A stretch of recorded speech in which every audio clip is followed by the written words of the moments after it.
Hello everybody, this is Sarah, and this is a coloring book review, flip through, for Buena Vista, a coloring book for lovers of all things Spanish by Lizzie Mary Cullen.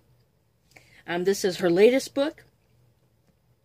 The other books she has done are The Magical City, The Magical Journey, and Bon Voyage. This particular one I will be doing a coloring book review for here in a few minutes and posting it up after I get this one done. So keep an eye out for those. I was sent this book and this book by the publisher and asked to do a review for them. And of course, being that it's Lizzie Mary Cullen, I could not say no. So I'm very excited to get both of these books. I'm very excited that they've contacted me, so thank you very much for that. This is the front of the book. Here is the back of the book. And if you'd like to see what that says, go ahead and pause it here. You make sure it's in focus. Go ahead and pause it here.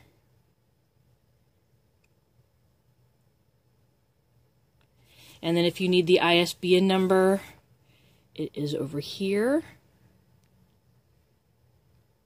If I can get it to focus. Pause it there. So the spine and the thickness of the book. And this is the same size as the other books. They are the exact same size. And that size is almost 10 inches by almost 10 inches. And that's inches. Yeah, I said inches. So these are her newest books right here. And I will be reviewing those today. So let's get started. So right off the bat, I noticed there's a big difference here between this book and this book. This book has the front flap, and it opens up to this nice spread here. This book does not have that. It is blank on the inside cover, and the feel of the covers is definitely different. This one's thicker. It's got a thicker feel to it. Like that, and then it's just, it's a little thinner. Not bad, just a little thinner. So that's a big difference that I noticed right off. It is glue bound.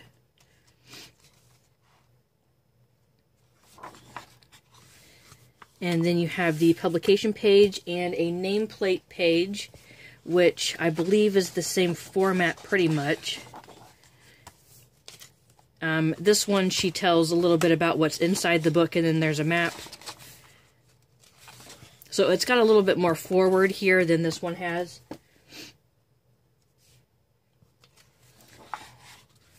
So it starts out here, and it says how to use this book. And I'm not going to go through this completely. I will zoom in here in case you would like to read it.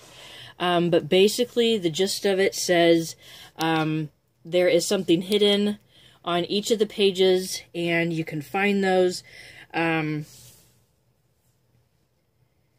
She takes us on a journey through the geography of Spain, and there's a series of colorful proverbs in Spanish listed throughout this book on every page, and I will get back to that here in just a second.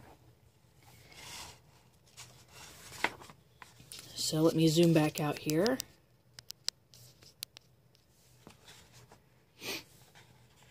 So it starts back up on the pages here, and like I said, each page will have a proverb on it, a Spanish proverb in Spanish down here, and then each page will have something hidden in it.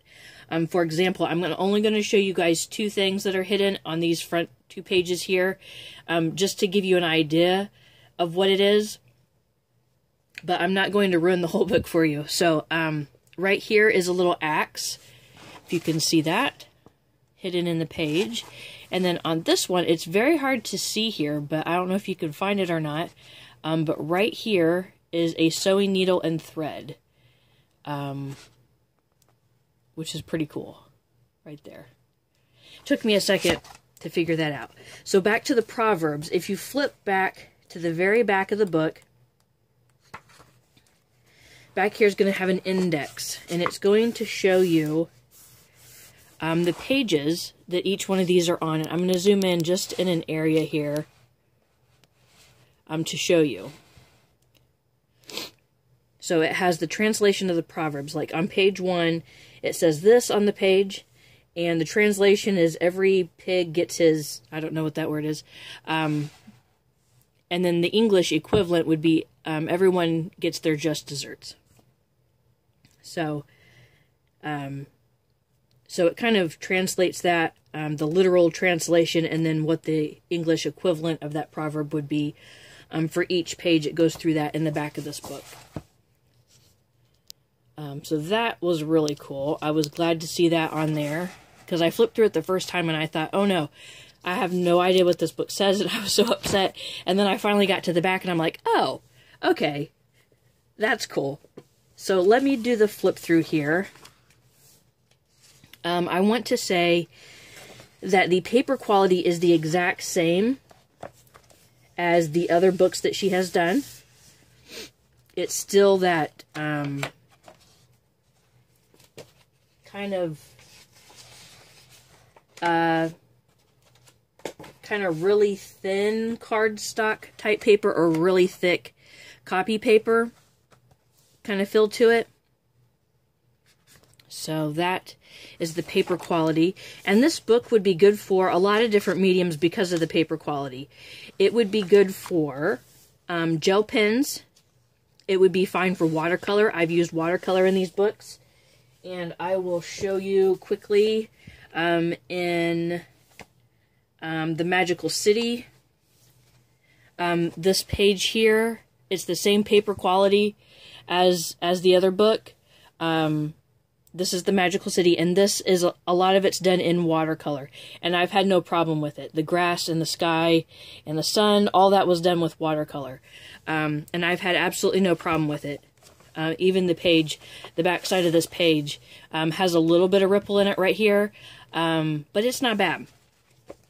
And so since the pages are the same quality, I would see no problem in using watercolor gelatos, watercolor colored pencils, the Caran d'Ache Neocolor 2s, anything that is water-based you should be okay with, as long as you're kind of careful with the amount of water that you use on the page. It should be just fine.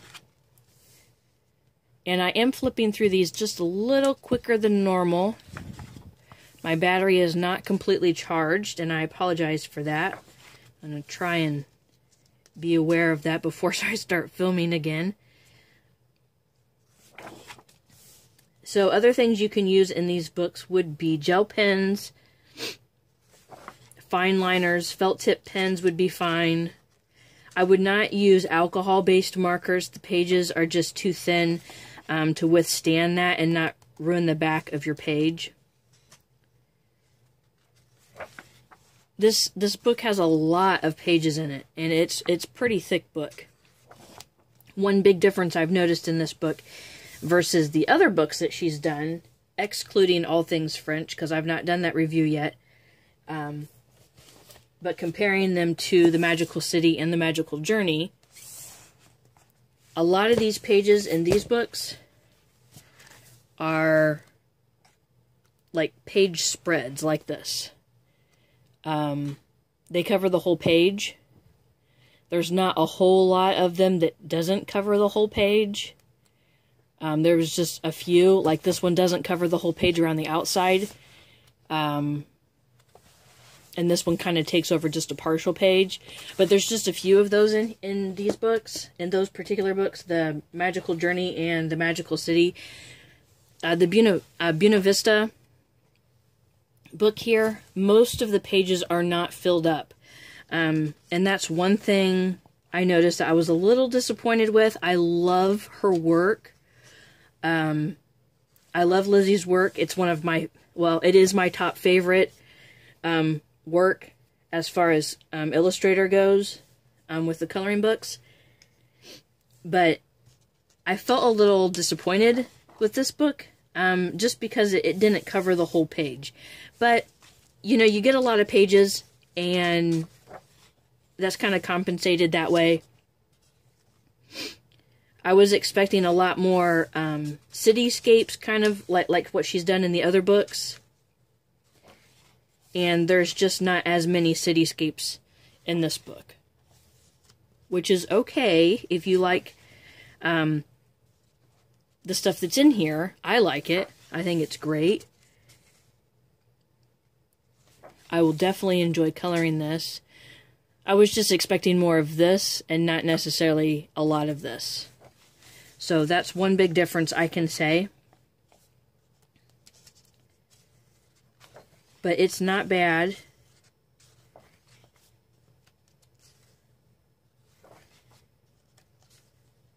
And then as you flip through the book, you can find the hidden things in each page. Each page also has the proverb, the Spanish proverb.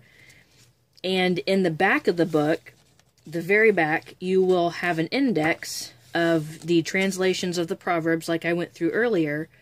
And I'll go through again here in just a minute. But you'll also have an index of all the pictures in the book and where each item is hidden in the page.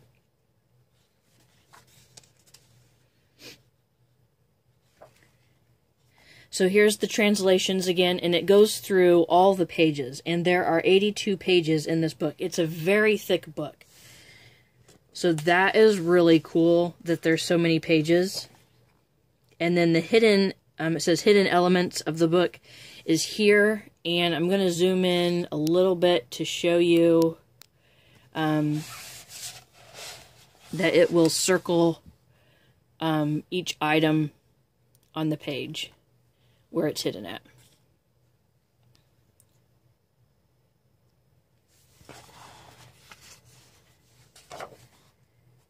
And there are more of those. So page quality is good. The book is great. I was not disappointed with the book. So thank you again, Lizzie, for a great coloring book. I'm so excited to be able to color this.